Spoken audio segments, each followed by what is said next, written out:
Our Optimus robot is the most sophisticated humanoid robot in the world. We're aiming to have several thousand of those built this year. We'll 10x that output next year, maybe 50 to 100,000 humanoid robots, and then 10x it again the following year. The cumulative sum of human knowledge has been exhausted in AI training. That happened basically last year.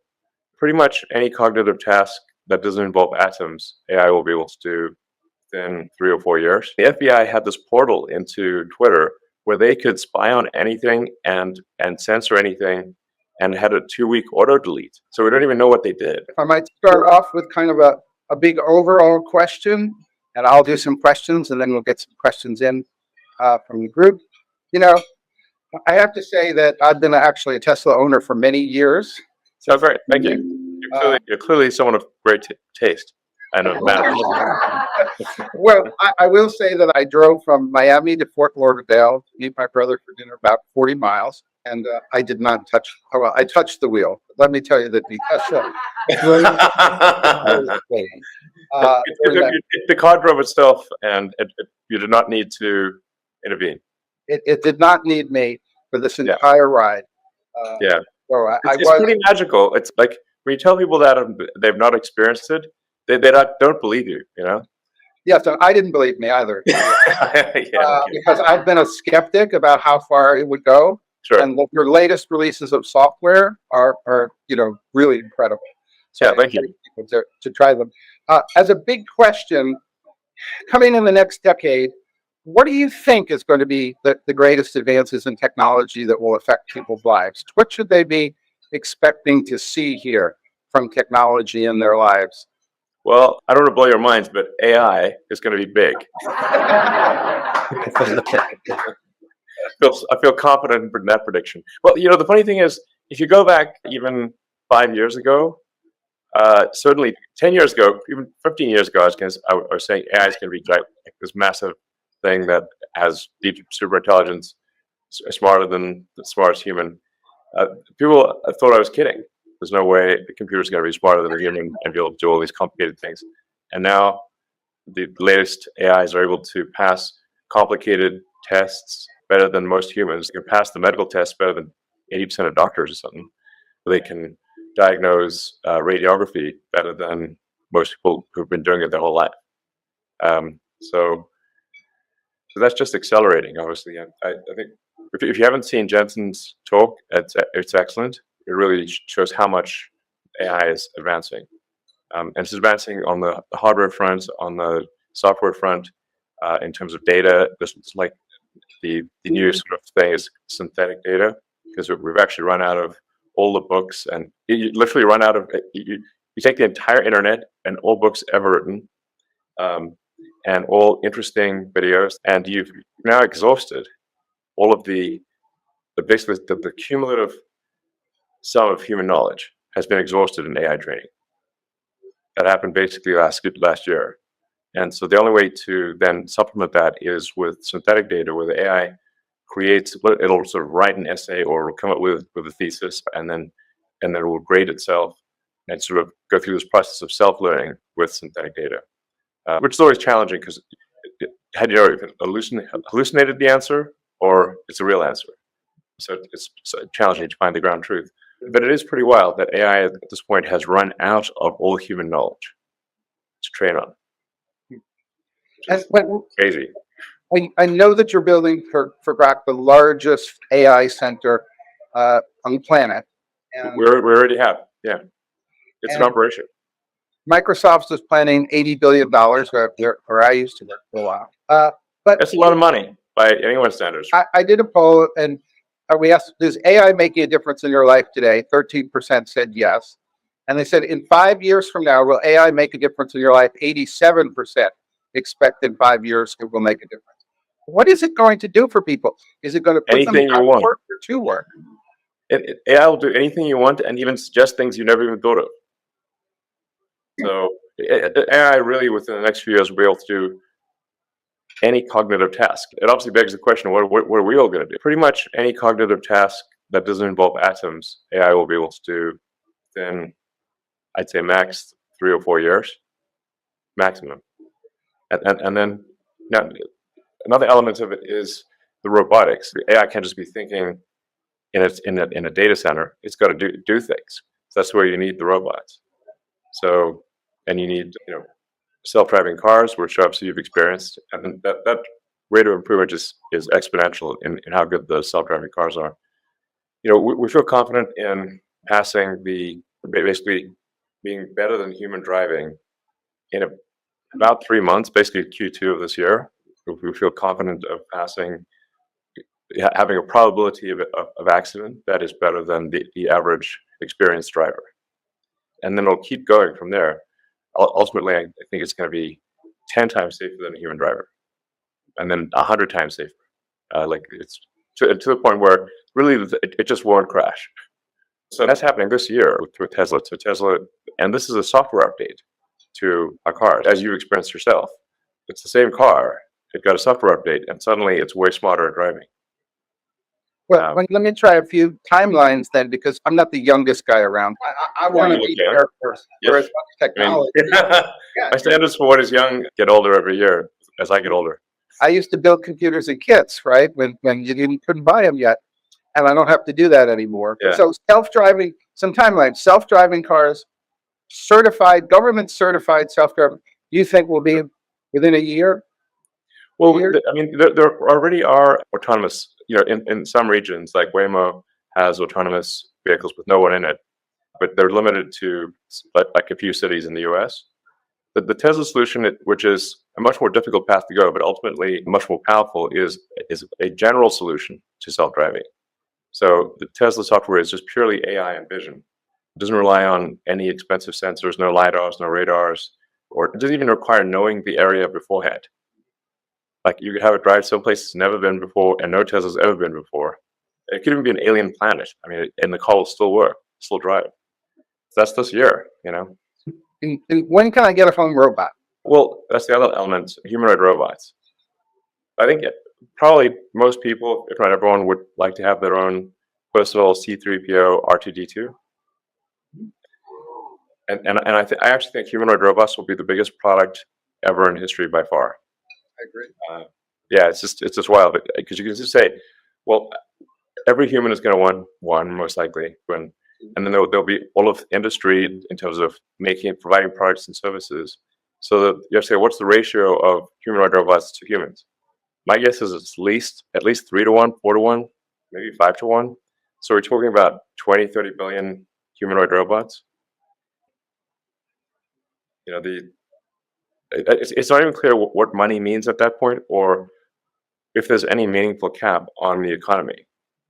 I think at that point, assuming that things haven't gone awry, in the good AI scenario, I think we won't have universal basic income. We'll have universal high income. So do you think 5 years for my first robot? Well, for Tesla, Optimus robot really is, unless somebody's got something secret we don't know about, our Optimus robot is the most sophisticated humanoid robot in the world. It's got a hand that has 22 degrees of freedom. It looks and feels like a human hand. We're aiming to have several thousand of those built this year. Initially, we'll test them out at Tesla factories, but then, assuming things go well, we'll 10x that output next year. So we'll aim to do maybe 50 to 100,000 humanoid robots next year, and then 10x it again the following year. It's like 500,000 robots in 3 years. That's a lot. Yeah. I was telling you guys, like, well, maybe we should think of these in terms of Roman legions. How many legions of robots will we have? Like a Roman legion is 5,000. So when will we have a colony on Mars? Well, I think we'll be able to send the first uncrewed spacecraft to Mars in 2 years. So Earth and Mars synchronize every 2 years. And so we're at a synchronous point right now. So then the next one will be roughly 2 years from now. And then there'll be 2 years from then, there'll be another one. So for the first trip, obviously, we want to make sure that we can land Starship without crashing. Like we need to prove that we can land Starship on Mars without incrementing the crater count. And if those land safely, then maybe on the next trip we would send people, and then hopefully that would grow exponentially. So eventually there will be thousands of starships going to Mars. And I might have this like really cool visual like Battlestar Galactica or something, like sort of colony ships departing all together with these like bright points of light in space. I think it looked really cool. But I think the goal has to be to get to the point where Mars is self-sustaining. The point at which Mars is self-sustaining is really defined as the point at which if the resupply ships from Earth stop coming for any reason, that Mars doesn't die out, that Mars can continue to grow. So if there's something that happens on Earth, like let's say there's a World War III or some natural disaster or who knows what, but for whatever reason the resupply ships stop coming, if Mars can still continue to survive, then the probable lifespan of civilization is dramatically greater. So if you sort of stand back and say, how would you evaluate any civilization? You'd say like, well, is that civilization still stuck on its home planet, or are they a multi-planet civilization? And we don't want to be one of those lame one-planet civilizations. Okay, we're going to have a respectable outcome here, even if we don't make it beyond our solar system. We're at least got to get to another planet. Yeah. And finally on my list, brain to technology communication. Am I going to see that also? Because right now, this is looking pretty good for me. Yeah. So we've got Neuralink. We've got now 3 humans with Neuralinks implanted, and they're all working well. And we've upgraded devices that will have more electrodes, basically higher bandwidth, longer battery life, and everything. And so we expect to hopefully do, I don't know, 20 or 30 patients this year with the upgraded Neuralink devices. And our first product is we're trying to enable people who have lost their brain-body connection, so they're tetraplegic or paraplegic, or basically, like you can imagine, like say Stephen Hawking. If Stephen Hawking could communicate as fast or even faster than a normal human, that would be transformational. Yeah. So that's our first product is being able to read the motor cortex of the brain and say that if you think about moving your hand, it will move the cursor on the screen, and it enables people to control their computer or their phone just by thinking. And then our next part will be blind sight, that even if somebody has lost both eyes or has lost the optic nerve, or even if they've been blind from birth, we can interface directly with the visual cortex in the brain and enable them to see. And we already have that working in monkeys, enabling people to control devices. And ultimately, we think if you have a second Neuralink device that is past the point where the spinal damage occurred, we can actually transmit the signals from the brain past where the wires are broken and enable someone to walk again. So that would really be profound, obviously. But I'm confident that that is physically possible. And then the long-term goal for Neuralink is to be able to improve the bandwidth.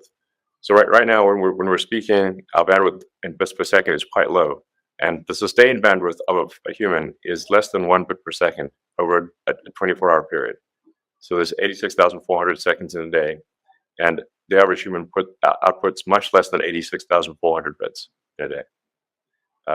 If somebody's a writer, they'll exceed that, but most people do not output more than the number of seconds in a day. But with a Neuralink, you could increase that output capability by 1,000 or maybe 1 million. So it would be a profoundly different experience. Like you'd be superhuman, essentially. Well, put me down for all of this so far. I'm an early adopter. Yeah. And trust me, you'll really like the chip. I can guarantee it. And let me kind of bring us down to earth for a question on Doge. I worked very closely actually with President Clinton in the 90s, where we did reinventing government. We did balance the budget in 2 years, actually. That's awesome. Well, It's been a while. It didn't last very long because it got blown up very quickly. Have you identified some cuts that you're really looking at that you think will be successful? Do you think $2 trillion is a realistic number now that you're looking more closely at it? Yeah, well, I think we'll try for $2 trillion. I think that's like the best case outcome, but I do think that you kind of have to have some overage. I think if we try for $2 trillion, we've got a good shot at getting one. If we can drop the budget deficit from $2 trillion to $1 trillion and free up the economy to have additional growth, such that the output of goods and services keeps pace with the increase in the money supply, then there will be no inflation. Right. So that, I think, would be an epic outcome. And in terms of saving money in the government, it's a very target-rich environment for saving money. Like if you look at any direction, it's like people's like, where will you find places to save money? It's like being in a room full of targets and you can't miss. There's just a lot of waste in government, especially the federal government, where the checks never bounce. Like they've got the infinite money computer. The people that spend the money are not the people, it's not their money. It's very hard for people to care about spending someone else's money. I still know people in the government who do care about spending money effectively, and they try to do so, and they can't. The system prevents them from doing so. And they even get told to do crazy things, as you guys probably sounds familiar, where you get towards the end of the budget cycle and they're told to spend up to their budget. And even on nonsense stuff, because if they don't spend their budget, the budget gets reduced. So it's actually sort of a reverse incentive to waste money. And then they kind of get punished for not wasting money. So it's just totally bananas. Well, I agree. I did a mathematical analysis in terms of how government used to do things. So if you take the Brooklyn Bridge or the Lincoln Tunnel and you inflation, the infrastructure bill should actually get you 4,000 adjusted Lincoln tunnels, which of course it's not, because government is not as efficient as it used to be. No, exactly. But essentially, that we've had an accumulation of laws and regulations that make basically any large project essentially illegal. Even if you try to do it, you've got to spend way more money on the paperwork than on the thing itself. So, and then it gets delayed. There's an element of like DOGE, which is very important, which is looking at regulations and getting rid of ones where the harm is worse than the good. Like you said, any given regulation, it's like, okay, there's some amount of good, some amount of harm, but what's that ratio? Is it like, and there's a lot of regulations where, frankly, they're completely nonsensical. And we want to get rid of nonsensical regulations that do not serve the public good. Well, Linda Yaccarino in her keynote here mentioned the DOGE thing, and she got enormous applause. So I think the country is really waiting to see this effort. They're behind it. They're optimistic. Let me try to get in one more topic here before I get one or two other questions out there, which is obviously Mark Zuckerberg made an amazing 180-degree turn. That's cool. What's your reaction to what he did and his acknowledgement, frankly, that the government was in fact censoring things, or he was censoring things, or the government, or some combination thereof? Yeah, I mean, there's no question. I mean, 1,000% the government was censoring things. We know that for a fact from the Twitter files. Some of the stuff was pretty illegal, frankly. The FBI had this portal into Twitter where they could spy on anything and censor anything, and had a 2-week auto delete. So we don't even know what they did, except that they had immense power to do whatever they wanted, which doesn't sound legal. That sounds pretty crazy. There was also a lot of self-censoring. There was just a lot of censoring going on. I feel very strongly that you have to have freedom of speech to have a functioning democracy. If you don't have freedom of speech, freedom of expression, then how do you know what's really going on? And if you can't make an informed vote, then you don't have a real democracy. It's incredibly important to listen to the wisdom of the founders of the country and say, why did they make that the First Amendment? But they did it for reasons, because they came from places where there was massive censorship, and the penalties for speaking your mind would be fines, imprisonment, or death. And they're like, we really don't like that. We want that to not be the case in America. So then they, freedom of speech. So, you just posted, you are the media. Citizen journalism, I mean, really becoming more and more important in the sake of media, and you see it with the wildfires here. Yeah, exactly. It really takes the citizens to report and tell people. Yeah, actually, you think of it like before the internet, you kind of had to have what I call legacy media. You had to have some aggregation points where, you'd have reporters go and find things out. Then they would go to their office, they would write up articles, they would then print those articles on paper. That paper would then be distributed. And it was kind of the only way to know what was going on. But it was very slow, especially in the old days. I think when Lincoln was assassinated, I think it took like 3 weeks for that news to reach Asia or something like that, And in fact, in the old days, like you wouldn't even know that your country had gone to war because it would take like a month for the fact, hey, we're at war, to reach your village. Yes, we actually learned about Pearl Harbor because we decoded the Japanese. Yeah. Didn't know that we decoded their cyber system. Right. I mean, that's how we actually learned about it. Okay, thank you. I got 3 questions in from the audience that Dan Gardner and Toby Daniels of On Discourse said, want to know, do you think the internet sucks? And what do you think we need to do to fix it?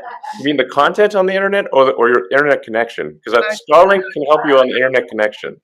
Starlink is great for internet connectivity, especially for places that have bad connectivity. In fact, I think Starlink is really having a significant effect in terms of lifting people out of poverty in many parts of the world, where people have a product that they want to sell, but if they don't have an internet connection, they can't do it. And or if they want to learn things, like basically you can learn anything on the internet for free. Like MIT has all its lectures that are available for free on the internet. But you need an internet connection. So once you have an internet connection, you've got access to education, you've got access to a global market. So I think it's very significant how connectivity makes difference in people's lives. But no, with respect to, maybe the question was geared at, like, is there too much negativity on the internet? I think at times there is too much negativity. Actually on the X platform, I proposed, like, well, we were going to tweak the algorithm to be a bit more positive, and then people got upset about me for that. I'm like, okay, like, what do you guys want? Well, actually, the second question from Zach Moffat, CEO of Target Victory, was, how do you make pessimism uncool again? So I think it ties to maybe exactly what you're saying, which is that it's become people are afraid. This used to be a can-do nation, always very positive, and now the country, when I ask if we're on the right track or the wrong track, they never say that we're on the right track anymore. Coupled with this, I'm actually pretty optimistic about the next 4 or 5 years. I think we have the potential for a golden age. So we need to, it's very important to get rid of the mountain of regulations that are holding things back. And I don't mean, there's some good regulations, but there's just so much that we just can't get anything done. I mean, you take sort of the California wildfires, for example. We really need to have fire breaks, and we need to clear the brush back away from houses, and we need to make sure the reservoirs are full. These are all kind of obvious things, but due to a bunch of environmental rulings, you can't actually do that in California. So they're not allowed to do the fire breaks, and they're not allowed to push the brush back away from houses because it might hurt some red-legged frog or something like that. There's like some sort of creature, usually a creature you've never heard of, that is preventing this from occurring.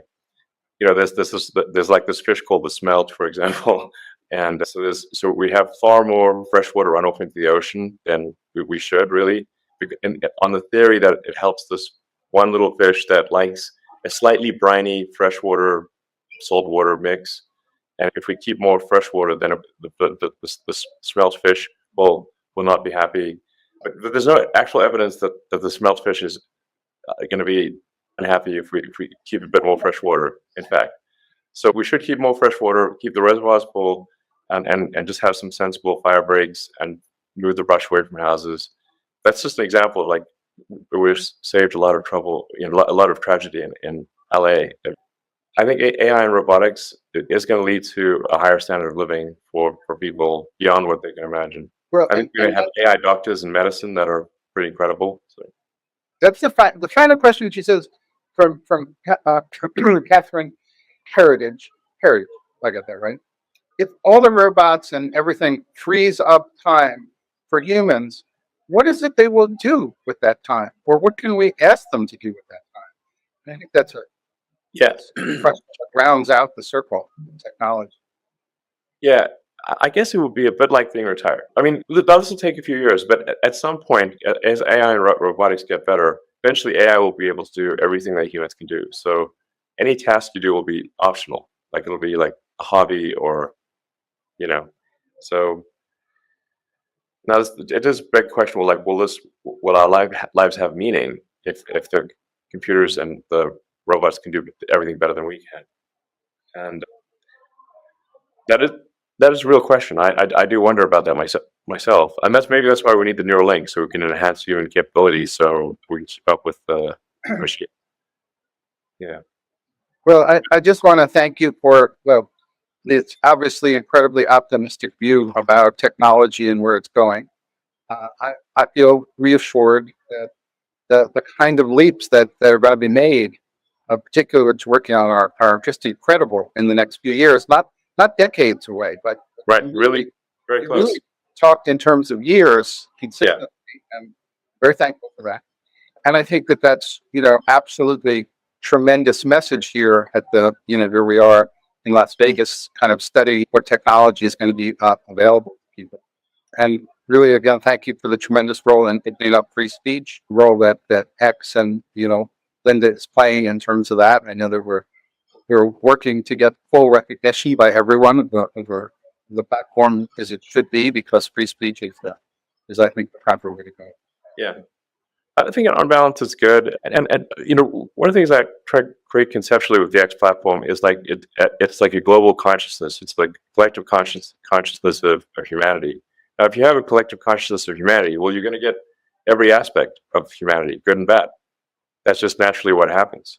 But I do want it to be a good and productive thing.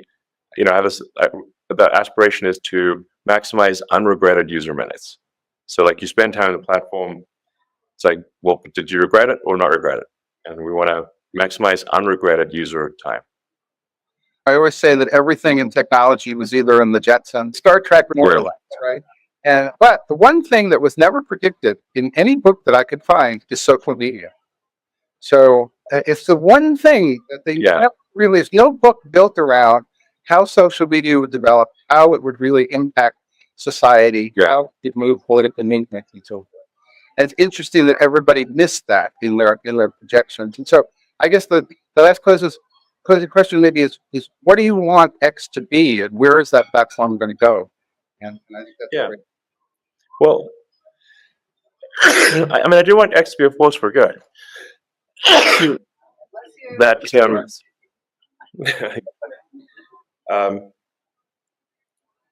So I do want X to be a force for good, and I do view it as sort of like the group mind of humanity.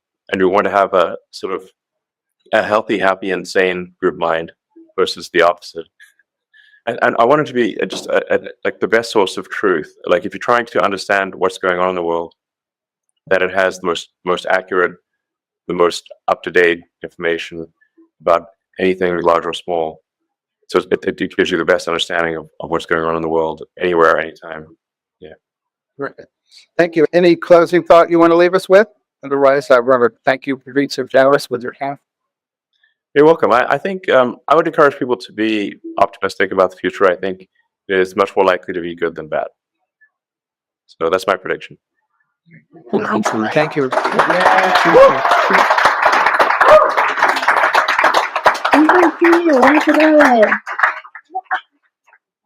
All right, thanks, guys.